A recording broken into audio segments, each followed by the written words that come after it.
Carl Jung identified a specific power hidden within those who walk alone. While society sees them as outcasts or broken, Jung saw them as the most psychologically formidable individuals who ever lived. What Jung discovered about loners who keep no friends wasn't just controversial. It was dangerous enough that he warned other psychologists to handle these individuals with extreme caution. Society judges the loner as antisocial, broken, or damaged. But Jung's research revealed something that threatens the foundation of how we organize human relationships. He discovered that forced socialization is the real sickness, and the loner represents something evolution has been trying to create for thousands of years. The question isn't why some people walk alone. The question is why everyone else is so terrified of solitude that they'll tolerate toxic relationships rather than face themselves. Jung's clinical files reveal a disturbing pattern. The individuals who kept no friends weren't suffering from social deficits. They had developed immunity to the most powerful force that controls human behavior: groupthink, the need for validation from others, the psychological chains that keep most people obedient to collective unconscious agreements they never consciously chose. The loner cannot be manipulated by social pressure because they genuinely do not seek validation from the group. Jung called this psychological independence. Most people think they make their own choices, but Jung's research proved otherwise. Through his concept of the collective unconscious, he showed that most human behavior is unconsciously synchronized with group expectations. People dress alike, think alike, and make choices that feel personal, but are actually collective patterns they absorbed without awareness. Think about the last time you made a decision based on what others might think. What career would look impressive? What relationship would seem acceptable? What opinions would keep you included in your social circle? Most people make dozens of these calculations daily without realizing they've handed control of their lives to invisible judges who never asked for that power. The loner exists outside this system, not because they're rebelling against it, but because they never plugged into it in the first place. Their brain developed differently. While other children learn to regulate their nervous system through social approval, the loner's nervous system learned to self-regulate through solitude. When other kids needed the group's laughter to feel okay, the loner felt okay alone. When other teenagers needed constant validation through friendships, the loner found validation through internal coherence. This creates something that terrifies those who control through social pressure. An individual who cannot be threatened with exclusion because they never valued inclusion. Someone who watches the group without needing to join it. Jung documented this pattern across dozens of cases, and what he found made him realize he was studying something more dangerous than mental illness. He was studying the only humans who had escaped the invisible prison that holds everyone else captive. The loner is a dangerous observer. Similar to Jung's empath archetype, the loner watches and collects data on human behavior with scientific precision. While everyone else participates in social theater, performing their roles and maintaining their masks, the loner sits outside the performance and sees the machinery that makes it work. They see the lies people tell themselves, the contradictions between what people say and what they do, the patterns that repeat across different groups, different relationships, different social systems. While others are busy performing, the loner is learning. Jung realized that loners develop a level of social intelligence that exceeds what most people achieve in entire lifetimes. But they develop it as observers, not participants. The loner notices that the person preaching family values is cheating on their spouse. They see that the friend who claims to support you subtly undermines you in group settings. They recognize that the colleague who smiles in meetings is sabotaging projects behind closed doors. These observations aren't cynicism. Their pattern recognition is unfiltered by the need to maintain social harmony. This observational position gives them access to truths that make participation impossible. Once you see how the game works, you can't pretend you don't see it. Once you notice the patterns, you can't unsee them. The loner's knowledge becomes their isolation because speaking these truths threatens the collective agreements that keep groups functioning.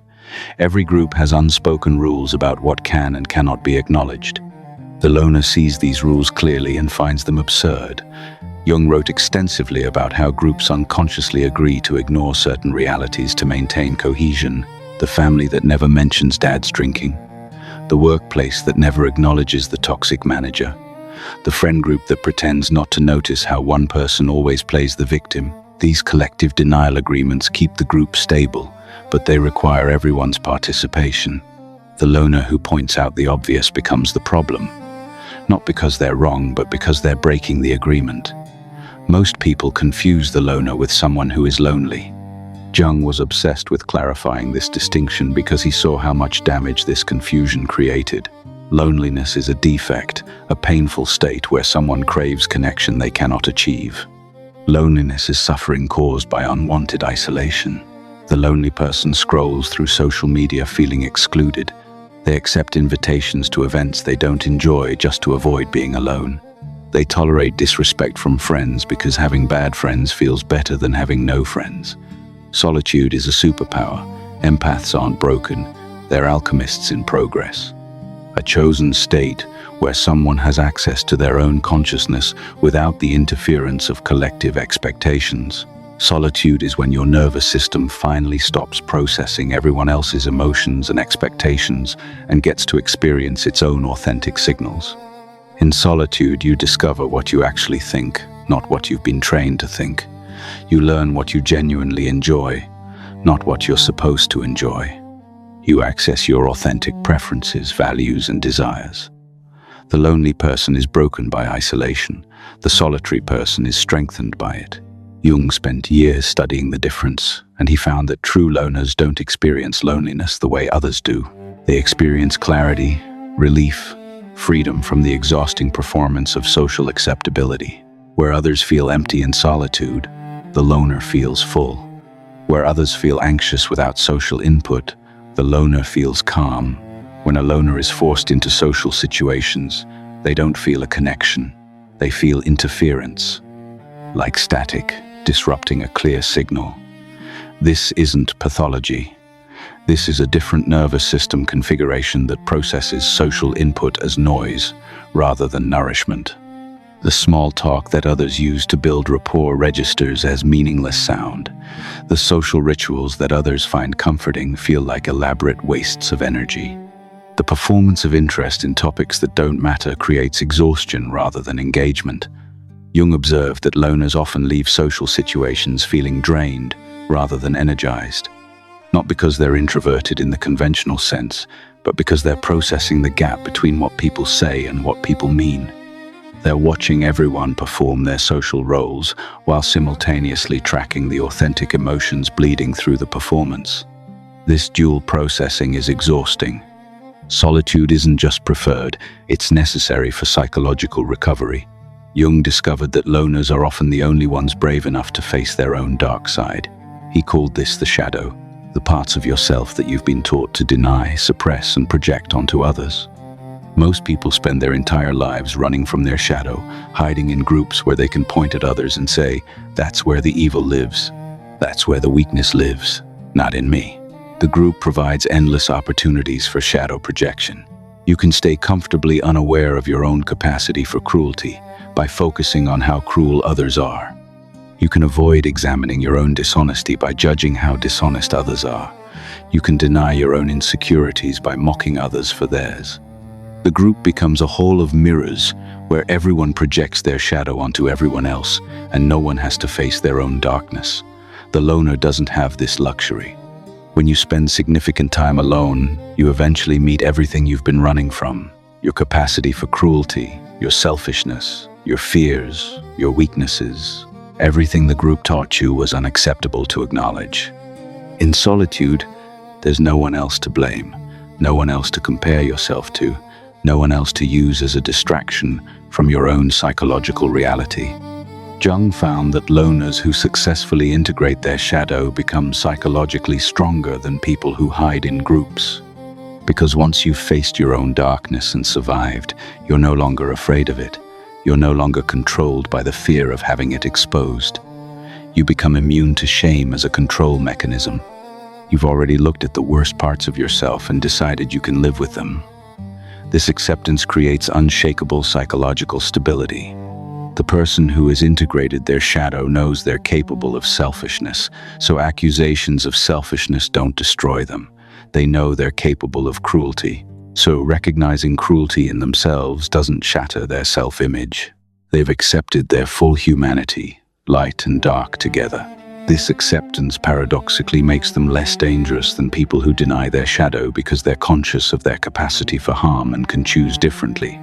This shadow integration creates what Jung called psychological sovereignty.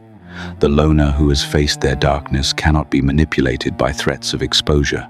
They already know what they're capable of. They've already accepted it. This makes them unblackmailable, unshameable, uncontrollable through the normal social mechanisms that keep most people obedient. Jung documented this process in his own life.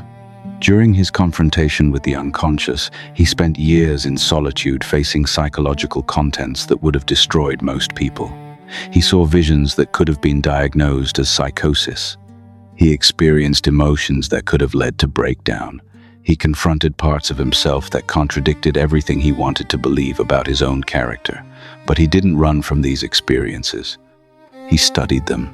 He integrated them. He emerged from that experience fundamentally changed, no longer afraid of his own mind, no longer dependent on external validation, psychologically complete in a way that most people never achieve. Jung's work on the shadow, on archetypes, on the individuation process, all came from his willingness to spend years alone with psychological contents that terrified him. The loner's psychological development follows this same pattern. Solitude forces shadow integration. Shadow integration creates sovereignty. Sovereignty threatens every system built on controlling people through shame and social pressure. This is where Jung's research becomes truly dangerous, because the loner who has integrated their shadow and achieved psychological sovereignty reaches a point where they can make decisions that terrify the group. They can walk away from toxic systems without fear. They can expose truths without concern for social consequences. They can act on their own values even when those values contradict collective expectations. Jung called this the snap. Not a psychological breakdown, but a moment of absolute clarity where the loner decides to act because they don't need the group's approval. They're capable of making choices that the group finds incomprehensible or threatening. Whistleblowers who sacrifice their careers to expose corruption. Truth-tellers who risk their reputations to name what everyone knows but no one will say. People who walk away from prestigious positions because the work contradicts their values. Individuals who choose integrity over inclusion, even when inclusion would be easier, safer, more profitable. The group punishes these actions severely because they threaten the collective agreements that keep the system stable. Organizations exile whistleblowers. Social circles ostracize truth-tellers. Families scapegoat members who refuse to maintain the collective denial. But the loner who has achieved psychological sovereignty cannot be controlled by punishment that relies on social pain. Exclusion doesn't hurt when you never valued inclusion. Shame doesn't work when you've already integrated your shadow. Reputation damage means nothing when you never derived your identity from external validation. This makes the loner dangerous, not because they're evil, but because they're free.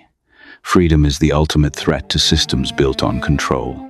A person who cannot be manipulated, shamed, or coerced into compliance is a person who can dismantle entire power structures simply by refusing to participate. They can say no to opportunities everyone else scrambles to accept. They can walk away from relationships everyone else tolerates. They can question beliefs everyone else defends without examination. Jung spent decades studying this phenomenon, and he reached a conclusion that still makes psychologists uncomfortable. The loner isn't broken, the loner is evolved. They represent what human consciousness can become when it develops outside the constraints of collective unconscious programming. They're not missing something that others have. They're accessing something most people never find.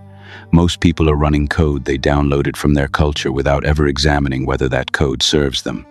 Beliefs about what success means. Assumptions about what relationships should look like.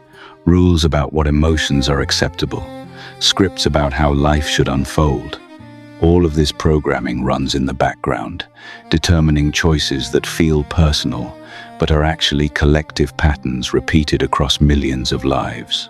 The loner is someone who rejected the download and wrote their own operating system. This makes them incompatible with standard social infrastructure, but it also makes them capable of innovations that groupthink could never produce. Because they're not constrained by collective agreements about what's possible, they can see solutions others cannot imagine. Because they're not invested in maintaining the status quo, they can advocate for changes others fear. Jung found that history's greatest breakthroughs often came from loners. Artists who worked in isolation for years before their work found recognition. Scientists who pursued questions everyone else dismissed as impossible or irrelevant. Philosophers whose thoughts no one wanted to hear. Inventors who built prototypes in solitary workshops while others called them crazy. These individuals could see possibilities that groupthink made invisible because they weren't constrained by collective agreements about what was acceptable to imagine. The loner's legacy isn't loneliness. It's liberation, not just for themselves, but for everyone who witnesses someone living according to their own values rather than collective expectations. Every loner who achieves psychological sovereignty proves that it's possible, that you can survive outside the group, that you can face your shadow and integrate it. That freedom from collective control is achievable if you're willing to pay the price of solitude. Jung understood this deeply because he lived it. His break with Freud left him professionally isolated. His former colleagues dismissed him. His theoretical innovations were ridiculed. His confrontation with the unconscious left him psychologically alone in territories no one else could navigate with him. But that solitude produced some of the most profound psychological insights in human history, concepts that revolutionized how we understand human consciousness, ideas that still shape psychology, spirituality, and philosophy more than half a century after his death. The loner who keeps no friends isn't avoiding connection. They are protecting their consciousness from interference so they can access truths that collective participation makes invisible. They're not failing at social relationships. They're succeeding at something most people never attempt: the development of a fully individuated self capable of thinking its own thoughts, feeling its own feelings, and living according to its own values. The world needs loners, not because they're better than others, but because they see what others cannot see. They think thoughts others are afraid to think. They ask questions others are programmed not to ask. They live possibilities others are too controlled to attempt. Every system needs people who can step outside it and evaluate whether it still serves its stated purpose or whether it's become self-perpetuating regardless of outcomes. If you're someone who keeps no friends, Jung's message to you is simple. You're not broken. You're not defective. You're not missing something everyone else has.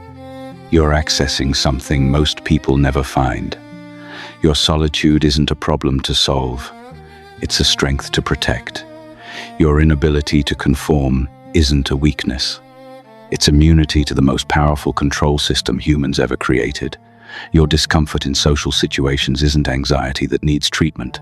It's your nervous system telling you that performing a false self is more damaging than being alone with your authentic self. The dangerous truth Jung discovered is that the loner represents human potential, freed from collective limitations. And that freedom, that sovereignty, that psychological independence is exactly what every control system fears most. Not because loners want to destroy society, but because their mere existence proves that society's control mechanisms are optional, that you can choose differently, that you can live according to your own values, that you can be psychologically complete without needing validation from people who never took the time to understand themselves. The loner isn't dangerous because they're evil. They're dangerous because they're free. And freedom, Jung realized, is contagious. Every person who achieves psychological sovereignty through solitude and shadow integration creates permission for others to attempt the same journey. This is why groups punish loners so severely. Not because loners harm anyone, but because their existence threatens the collective agreements that keep everyone else controlled.